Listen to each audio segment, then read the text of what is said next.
साथ ये घटनाएं घटी उसकी वास्तविकता उन्हीं तक सीमित है। भूत प्रेतों और अपसामान्य विषयों के होने पर चैनल कोई दावा नहीं करता और न ही प्रोत्साहन करता है, बस एक दावा करता है और वो है डर।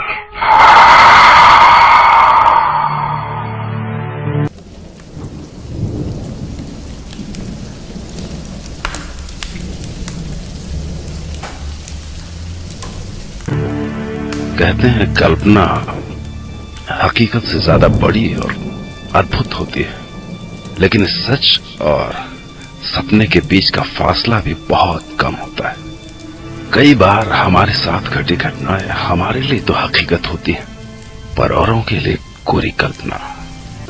हर रात आपके पास लेकर आऊंगा मुझसे मिले कुछ लोगों की आप बीती, कुछ घटनाएं, कुछ किस्से जिन्हें सुन के आप भी सोचने लगेंगे कि क्या वो सच था।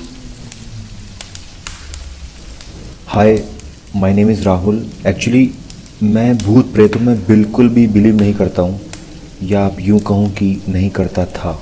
ये बात 2008 की है। 27 जुलाई को रात के करीब 8:55 पे मुझे कॉल आया। वो कॉल मेरे दोस्त अमित का था। अमित मुझसे बोला, भाई मैंने DSLR ले लिया है, चल अब कहीं घूमने चलते हैं। अमित मेरा क्लासमेट और बैचमेट दोनों था। हम लोग HNB गढ़वाल से BTech कर रहे थे। फर्स्ट ईयर कंप्लीट हो चुका था, कॉलेज अगस्त में खुलने वाले थे। हमारे पास 10-15 दिन थे घूमने के लिए। मैंने अमित से कहा, ठीक है भाई, मैं पवन से पूछ के बताता हूँ। अमित बोला, मुझे पता था तू उसी का नाम लेगा। भाई पवन से कल ही बात हो चुकी है, वो रेडी है, तू चिंता मत कर। हम 3 दोस्त थे, मैं, अमित और पवन, जिनमें से अमित सबसे ज़्यादा खुरापाती था। प्लान डन तो हो चुका था, पर मेरा मन नहीं मान रहा था। प्रॉब्लम है कि 3 लोग थे। 3 के लिए मैंने पवन से बात की और बोला, भाई 3 का जाना ठीक नहीं रहेगा, 4 लोग चलते हैं ना। तो पवन बोला, ठीक है, मैं एक काम करता हूँ, चंदन से बात करता हूँ और शायद वो मान जाएगा। तो मुझे लगा चलो ठीक है, 4 लोग हो गए तो अब आराम से जाएंगे जहाँ भी जाना होगा। पर आगे की बात ये थी कि जाना कहाँ है, फाइनल नहीं हो पा रहा था। अमित बोला, यार मनाली चलते हैं। गूगल वगैरह में सर्च वर्च करने के बाद हमने आसपास की लोकेशन देखी तो सबसे बेस्ट हमें मिला वैली ऑफ फ्लावर और हेमकुंड साहिब, जो कि आसपास ही हैं। दोनों जगह डन हो चुकी थी। फाइनली 29 तारीख की मॉर्निंग का प्लान बना। मेरे पास अपने पापा की कार मारुति 100 थी, तो हमने उसी से जाने का प्लान किया। मैं अमित को लेके पवन के पास गया। करीब सुबह के 5:30 बजे होंगे।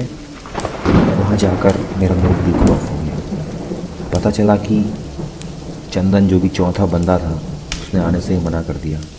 एक्सक्यूज़ उसका ये था कि भाई लैंडस्लाइड हो जाएगी, बारिश हो जाएगी, हम मर जाएंगे, ये वो। हमेशा की तरह हम 3 दोस्त ही निकल पड़े अनजानी अनकही यात्रा पर। रास्ते भर का मौसम बहुत ही अच्छा था। हम श्रीनगर से 6 बजे निकल चुके थे और करीब शाम तक हम गोविंद घाट पहुंच गए थे।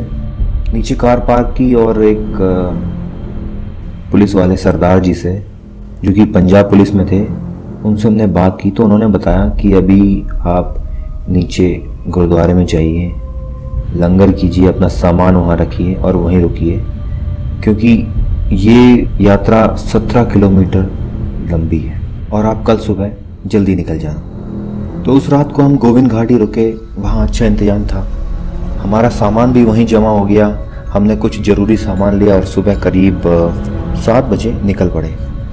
17 किलोमीटर, जो कि सुनने में कम ही लग रहा था, पर गढ़वाल के पहाड़ों की चढ़ाई। 1 किलोमीटर चलने में ही सब लगभग बेहोशी हो चुके थे, थक के चूर, ठंड के मौसम में पसीना। जितने हम आपस में हीरो बनने का नाटक कर रहे थे, सब बेकार। बड़ी मुश्किल से 4 किलोमीटर चलने पर एक गांव आया जिसका नाम था पुलना। मानो राहत मिली। अब हमें समझ में आ गया था कि 17 किलोमीटर कोई मजाक नहीं। वहाँ से हमने पानी की बोतल, ग्लूकोज, कैंडीज़ वगैरह ली।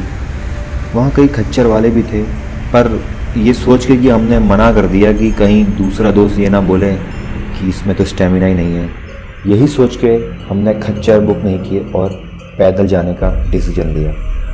उस समय मौसम भी काफ़ी ठंडा और सुहावना था। हम लोग पैदल ही निकल पड़े। चलते चलते 2 बज गए थे, भूख भी लग रही थी।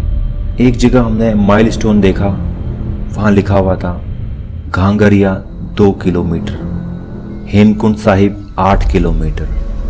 कैसे भी करके हम लुढ़क पुढ़क के 3:30-4 बजे तक घांगरिया पहुँच गए। तुरंत एक होटल लिया हमने, वहाँ लंच किया और शाम होते होते ही हम सो गए। सुबह जल्दी उठ गए, सबकी नींद, फ्रेश ऑक्सीजन इतनी थी कि नींद जल्दी खुल गई। शायद हम सो भी जल्दी गए थे, तो उस वजह से हमारी नींद सुबह जल्दी खुल गई। 4-5 बजे के करीब सभी जग चुके थे। ठंड काफ़ी थी। मैं बाहर निकला तो उजाला हो चुका था। सामने पहाड़ पर बर्फ़ जमी हुई दिखाई दी। मुझे बहुत सुंदर नज़ारा लगा। मैंने मैनेजर से पूछा वो उस तरफ क्या है। मैनेजर जो कि रावत जी थे, वो बोले उस तरफ फूलों की घाटी है और थोड़ा सा उसके इस तरफ यहाँ पे हेमकुंड साहिब है। तो हमने होटल के मेन्यू में पढ़ा था, उसके बैक साइड में ये लिखा हुआ था कि हेमकुंड साहिब 6 किलोमीटर एंड फूलों की घाटी 3 किलोमीटर, बट दोनों अलग अलग दिशाओं में थे। तो मैंने सोचा कि चलो 3 किलोमीटर ही है, पास ही है, तो पहले वैली ऑफ फ्लावर्स घूम के आते हैं, उसके बाद हेमकुंड साहिब की यात्रा करके आएंगे। पर मुझे क्या पता था ये 3 किलोमीटर का सफ़र इतना लंबा होने वाला था। 6 बजे हम निकल गए थे। लगभग 7 बजे हमने एंट्री करवाई। हमसे बोला गया कि 5 बजे तक आपको वापस आना है। बिल्कुल खड़ी चढ़ाई थी, बीच में 10 से ज़्यादा झरने मिले, पानी की तेज रफ्तार, मानो अगर गलती से कोई गिर गया तो पानी ही उसे चीर देगा। बचते बचाते लगभग 10 बजे तक हम थके हारे वहाँ पहुँचे। नज़ारा काफ़ी सुहावना था। दूर दूर तक घास के हरे हरे मैदान, जिनमें खिले थे छोटे छोटे फूल। अमित अपना DSLR लेके हर एक सिंगल फूल की फ़ोटो लेने लग गया। कुछ दूर जाने के बाद हमें एक समाधि मिली जो किसी विदेशी महिला की थी। उसके साथ कोई हादसा हुआ था। अमित फ़ोटो लेने लग गया और बोला, भाई इतनी सुंदर जगह में भी लोग मरने के लिए आते हैं, वो भी विदेश से। हम थोड़ा हंसे और वहीं बैठ गए, क्योंकि उनके बारे में हमें कुछ ज़्यादा नॉलेज थी भी नहीं उस समय। हम आपस में बातचीत कर ही रहे थे। अमित निकल गया अपना DSLR लेके। सोचा अमित आ जाएगा, बट 2 घंटे हो गए। अमित दूर दूर तक दिख भी नहीं रहा था। पवन बोला, भाई यही रहना है क्या, वापस भी तो जाना है, कहाँ रह गया हो, मैं दिख भी नहीं रहा दूर दूर तक। मुझे लगा आ जाएगा। आधा घंटा और वेट करा, दूर दूर तक कहीं नहीं दिखा। तो हमें थोड़ा डाउट हुआ कि कहीं यार कोई कीड़ा, सांप, बिच्छू या जानवर वगैरह ना मिल गया उसे। तो यही सब सोच के हमने कहा चलो आगे चल के देख लेते हैं। तो जिस तरफ वो जा रहा था, सीधे ऊपर चढ़ के नीचे नदी की तरफ, वहाँ तक हमें वो दिख रहा था दूर से। फिर उसके बाद दिखाई देना बंद हो गया। थोड़ा बीच में पहाड़ी आ गई थी, तो हमने भी वही पाथ फॉलो किया और वहाँ चलने लग गए। चलते चलते लगभग 2 किलोमीटर चलने के बाद सामने और भी खुला मैदान दिखाई दिया। ऊपर से बर्फ़ से ढका हुआ पहाड़, मानो कि हम किसी और ही दुनिया में आ गए हों। बारिश के बाद हमारे सामने से होता हुआ कोहरा जा रहा था। ऐसा लग रहा था कि हम स्वर्ग में होंगे। पर इस समय टाइम नज़ारे देखने का नहीं था। अमित की फ़िक्र हो रही थी, एक तो मिल भी नहीं रहा था, ऊपर से हमें वापस भी जाना था। तो हमने देखा कि जो फूल थे वो ज़्यादा नदी की तरफ ज़्यादा खिले हुए हैं। तो हमें लगा कि अगर फूलों की फ़ोटो खींचने गया होगा तो उसी तरफ गया होगा। तो हम भी नदी की तरफ चलने लग गए। आगे 2-3 गड्ढे भी मिले बड़े बड़े, हमें लगा कुएं होंगे। हमने वहाँ भी देखा कि कहीं यहाँ गिर तो नहीं गया, पर वहाँ भी कुछ नहीं मिला। हम ऊपर से नीचे नदी की ओर उतरे। वहाँ एक बड़े से पत्थर पर हमने देखा कि अमित लेटा हुआ है। पवन ने दूर से आवाज़ लगाई, अबे यहीं रहेगा क्या? कोई रिप्लाई नहीं आया। नदी की आवाज़ इतना तेज थी, इतनी तेज थी कि हमें लगा कि हमारी आवाज़ उसकी तरफ नहीं पहुंच रही होगी। हम नीचे उतरे, वहाँ से पत्थर पे चढ़े तो देखा अमित बेहोश पड़ा था। पवन के हाथ में जो ग्लूकोज की बोतल थी, चेहरे पे छींटे भी मारे, कोई फर्क नहीं, मैं नीचे से पानी भी लाया, पूरा पानी मुंह पे डाल दिया, कोई फ़र्क नहीं। इतना ठंडा पानी, उसके बाद भी उसको कोई फ़र्क नहीं पड़ा। हम लोग डर गए। ऑलरेडी 2:30 बज चुके थे। हम दोनों ने उसे पकड़ा, आग एक तरफ से मैंने, एक तरफ से उसने, और उसको खींच के ऊपर की तरफ ले आने लगे। डर के मारे हमारी थकान भी गायब हो चुकी थी। 1 घंटे में हम उसे एक बड़े से पत्थर की तरफ लाए जहाँ पे लिखा हुआ था 52 गौड़ गुफा। उसे वहीं लेटा दिया। वहाँ कुछ लोग बैठे हुए थे। उन्होंने बोला क्या हुआ इसे? हमने बोला आई थिंक बेहोश हो गया है। उनमें से किसी ने बोला कि शायद ग्लूकोज लेवल कम हो गया होगा, जिस वजह से बेहोशी आ गई होगी। थकान के चलते चलते हो जाता है। वहीं पे एक नेपाली भाई थे जो कि सामान ले जाने का काम करते थे। हमने उनसे बात की, फिर अमित को उनकी बास्केट में बैठाया और वो उसे नीचे ले गए। उनके पीछे पीछे हम भी चल दिए। नीचे तो हम 1 घंटे में ही पहुंच गए। लगभग 4:30 बज गए थे। मैंने फॉरेस्ट ऑफिस में एंट्री अपनी आउट करवा दी, फिर घांगरिया में उसी होटल में चले गए। लगभग 5 बज गए थे। उस होटल से थोड़ा सा दूर सामने एक प्राथमिक चिकित्सालय बना हुआ था।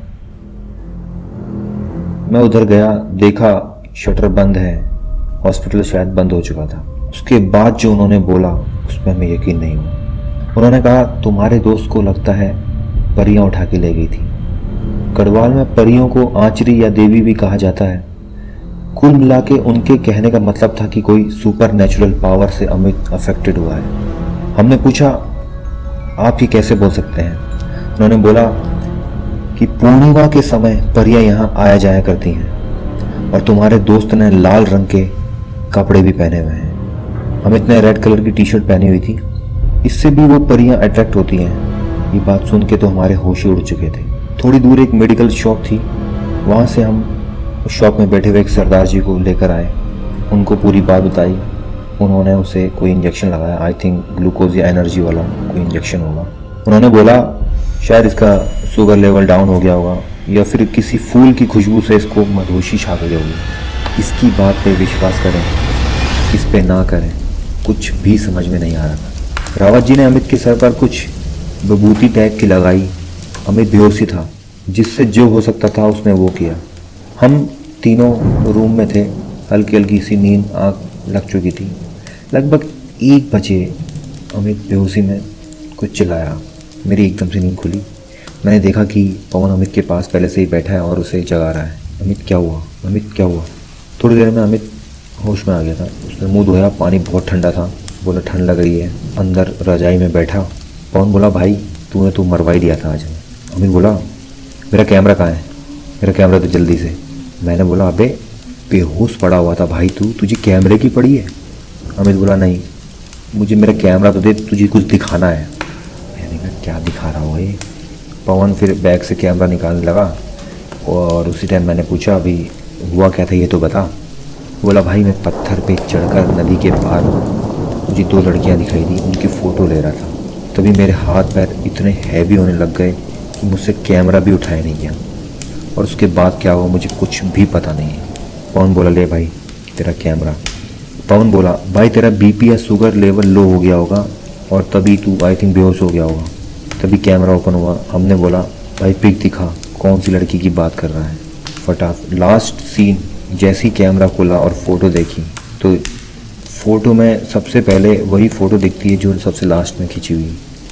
तो भाई ताज्जुब की बात तो ये थी कि लास्ट पिक उसमें वही थी जहाँ से अमित ने मुझे और पवन को छोड़कर आगे गया था। लास्ट पिक इसमें वही थी। अब तो अमित की बात पर विश्वास भी नहीं हो रहा था। क्या वो अमित की इमेजिनेशन थी या सच में किसी फूल की खुशबू से उसे मधोशी छा गई थी? क्या वो लड़कियां परी थी या सिर्फ वो अमित का वहम था? या सच में अमित का शुगर लेवल कम हुआ था या किसी फूल की खुशबू से वो मदहोश हुआ था? सच में हमें कुछ नहीं पता।